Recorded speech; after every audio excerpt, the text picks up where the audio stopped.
1857 की जंग आज़ादी और इससे पहले के आखिरी शहनशाह बहादुर शाह ज़फ़र के हवाले से, उस वक्त के हालात के हवाले से हम मुख्तसरन गुफ्तगू करेंगे। हमारा ये जो प्रोग्राम है ये सीरीज़ की सूरत में होगा, जिसका मकसद ये होगा कि उस वक्त का जो हमारा हुक्मरान था जिसका नाम बहादुर शाह ज़फ़र था, उसकी अपने इलाके के ऊपर किस किस्म की गिरफ्त थी और ये 1857 की जो जंग आज़ादी लड़ी गई ये इंडिविजुअल कैपेसिटी पे थी या इस पे किन अफराद ने हिस्सा लिया था। और वो मेरे गुमनाम हीरो अब जिनको कोई जानता नहीं, इस जंग के लिए वो क्यों कर निकले थे।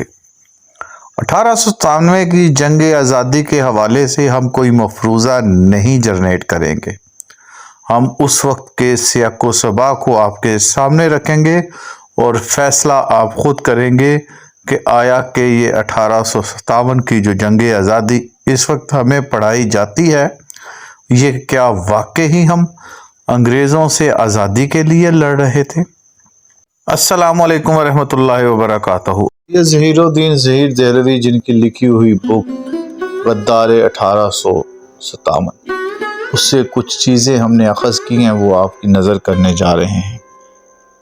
बादशाह बहादुर शाह ज़फ़र साहब ने अपनी सल्तनत 1837 में आप इस तख्त पर अपने वालिद अकबर शाह सानी की वफ़ात के बाद तख्त नशीन हुए। बादशाह बहादुर शाह ज़फ़र के 4 फ़र्जंद थे। बड़े फ़र्जंद का नाम मिर्ज़ा जवां बख्त, छोटे का नाम मिर्ज़ा फ़रखुंदा शाह, उसके बाद मिर्ज़ा दादे बख्त और सबसे छोटे का नाम मिर्ज़ा खिज़र सुल्तान था। आपकी 2 ज़ौजात थी, ताज महल और ज़ीनत महल। आपकी पैदाइश 24 अक्टूबर 1775 में हुई, जबकि वफ़ात 7 नवंबर 1862 में। आप 82 साल की उम्र में वफ़ात पा गए। नाज़रीन किराम, जिसे हम बहादुर शाह ज़फ़र कहते हैं, जिसे हम अबू ज़फ़र मोहम्मद सिराजुद्दीन बहादुर शाह गाज़ी कहते हैं, आखिरी मुग़लिया शहनशाह, जिसकी 1897 में सल्तनत को ख़त्म करके ब्रिटिश गवर्नमेंट ने यहाँ पर अपना राज कायम किया। लेकिन देखते तो चलें कि उनकी सल्तनत किस तरह की थी। बहादुर शाह ज़फ़र बरतानिया गवर्नमेंट से माहाना तनख्वाह या वजीफ़ा लेते थे और वो वजीफ़ा उस वक्त 1 लाख रुपया था। वो 1 लाख रुपया आप दिल्ली किले में बैठकर अपने जिन शोराए कराम के साथ तकसीम करते, अपनी फ़ौज के साथ करते, वो भी अपनी एक मिसले आम था। बहादुर शाह ज़फ़र एक अच्छा शायर था। आप उस्ताद ज़ौक़ के शागिर्द थे और उनकी वफ़ात के बाद आप अपनी शायरी मिर्ज़ा असदुल्लाह गालिब को दिखाया करते थे। नाज़रीन, बहादुर शाह ज़फ़र के पास फ़ौज भी थी और उनकी वो पल्टून्स जिनके मुख्तलिफ नाम थे वो कुछ यूँ थे: सिपाह पलटन, अगरी पलटन, पिछरी पलटन, ख़ास बरदान और रसाला सवार। ये वो फ़ौज थी जो महल और दिल्ली की सल्तनत के हवाले से उस पे आने वाले हमला आवरों को रोकने की बजाय हर वक्त मह के नशे में रहती। ये मैं नहीं कह रहा, ये तारीख़ आप उठा के देख लें। बहादुर शाह ज़फ़र उस वक्त जब एज़ ए बादशाह थे तो उन्होंने अपने उस वक्त के एक वकील राम मोहन राय साहब को, जो कि बरहम समाज के लीडर थे, राजा का ख़ताब देकर ये कहा कि आप इंग्लिस्तान जाएं और हुकूमत इंग्लिस्तान से मेरे वजीफ़े में इजाफ़े का मुकदमा लड़े। किस किस्म का हुक्मरान था, किस किस्म का बादशाह था कि अपने वजीफ़े हुकूमत बरतानिया से ले रहे थे और ख़ुद को बादशाह कह रहे थे। بات یہیں پہ ختم نہیں ہوگی۔ میں اس وقت کچھ احوال آپ کو سناؤں گا جو بہادر شاہ ظفر کے بڑے فرزند مرزا جواں بخت کی شادی کے ہیں۔ مرزا جواں بخت کی شادی کے حوالے سے جب محفلیں سجائی گئیں تو دیکھنے والے دیکھتے رہ گئے۔ اس قدر عالی شان شادی 18 دن تک مختلف رسومات چلتی رہی۔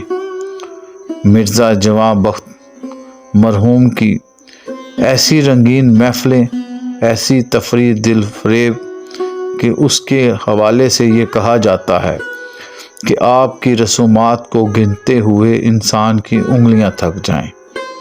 شہزادے کی شادی تھی تو دھوم تو پورے علاقے میں ہونا تھی۔ اب ہونا کیا تھا وہ تو میں بات کی بات ہے، لیکن 2 ایسے امر جو اپنے نقوش آج بھی دلی میں چھوڑ گئے۔ آپ کی دربار کے اندر 12 دری تھی اور ہر دری کے اندر، ہر در کے اندر انڈیویجول محفل سجتی تھی۔ شہزادگان کے لیے علیحدہ محفلیں ہوتی تھی، ملازمین اور معززین کے لیے جدا انجمن۔ سپاہ سے جو تعلق رکھتے تھے ان کی بزم کا جدا انتظام تھا۔ جو لوگ شاعر تھے ان کے لیے ایک علیحدہ انتظام تھا۔ اہل شہر کے لیے حکم عام تھا، آئیں اور تماشائے رقص و سرور سے محفوظ ہوں۔ رقاصائیں پری پیکر ہر طرف سرگم ناز و انداز تھیں اور میں کے ایسے جام جھلک رہے تھے، دیکھنے سننے والا اسے بیان نہ کر پائے۔ دوسری طرف لفظ تورا کا میں بتاتا جاؤں، یہ کھانے کے حوالے سے ایک خاص پیکٹ ہوتا جو مہمانوں کو دیا جاتا۔ تو اس وقت بادشاہ سلامت کا یہ حکم تھا کہ جو بھی شخص اس شادی میں مدعو تھا، عام پبلک کو، عوام کو انہوں نے میسج دیا ہوا تھا، تو جو اس محفل میں شریک ہوتا اس قدر شاخرسی کے ساتھ کھانے کا انتظام کیا جاتا کہ جو ایک طباق آتا اس کے اندر 5 سیر کے قریب کھانا ہوتا، 4 سے 5 قسم کے پلاؤ اور میٹھے چاول جن میں سرخ، سبز اور زرد رنگ ہوتا۔ صبح کے ناشتے کے لیے 5 سیر کی باقر خوانی، 1 میٹھی اور 1 نمکین ہوتی۔ اسی کے ساتھ نانوں کی کئی قسم ساتھ میں دی جاتی۔ مختصر یہ کہ کسی ریاست میں ایسی پرتکلف تقریب نہ نظر سے گزری، نہ ہم سے پہلے کسی نے سنی۔ اس قدر اخراجات، اور وہ بھی اس وقت حکومت برطانیہ کے دی ہوئی بھیک کے ساتھ، کیسے یہ میں مان جاؤں؟ دیکھتے رہیے واٹ ٹی وی۔